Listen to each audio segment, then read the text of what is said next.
Knisja mimlija sa barra t-suntier. Mijiet kienu dawk li marru jselmu lil Alejandro Brincat għall-aħħar darba fil-Bażilika ta' San Pawl matul iċ-ċelebrazzjoni ta' ħajtu li saret il-ġimgħa wara nofsinhar. Fl-omelija li saret waqt din iċ-ċerimonja funebri, Dun René Vella iddeskriva lil Alejandro bħala żagħżugħ b'qalb tad-deheb li kien iddedika ħajtu għal uliedu, għall-familja u għall-ħbieb tiegħu. Jus fi kliemu iva mulej sarrafulu fil-ħajja ta' dejjem.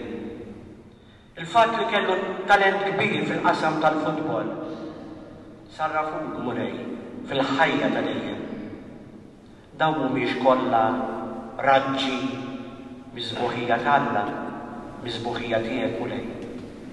Sarrafulu fil-ħajja ta' dejjem. Dun René Vella spjega kif Alejandro kien magħruf bħala dak iż-żagħżugħ li dejjem jara kif jagħmel biex iferraħ lil dawk ta' madwaru, u ma dan issemma wkoll kif kien jaf iħobb laqis, mod speċjali liż-żewġ uliedu żgħar. Iż-żagħżugħ ta' 25 sena miet traġikament wara jtilef il-kontroll tal-karozza tiegħu u ħabat f'siġra, bil-konsegwenza li karozza waqfet mal-ħadid fi triq l-imdina f'Ħattart. Alejandro kien missier ta' żewġ titfal u kien ukoll plejer tal-futbol, u kien beda dan l-istaġun bħala plejer ta' msida St. Joseph Club u wara ġie trasferit ma' Vittoriosa Stars. Fil-fatt bosta kienu dawk il-klabs li kienu preżenti għal funeral tiegħu fir-Rabat, buħud minn sħabu jġorru wkoll kuruni ta' fjuri.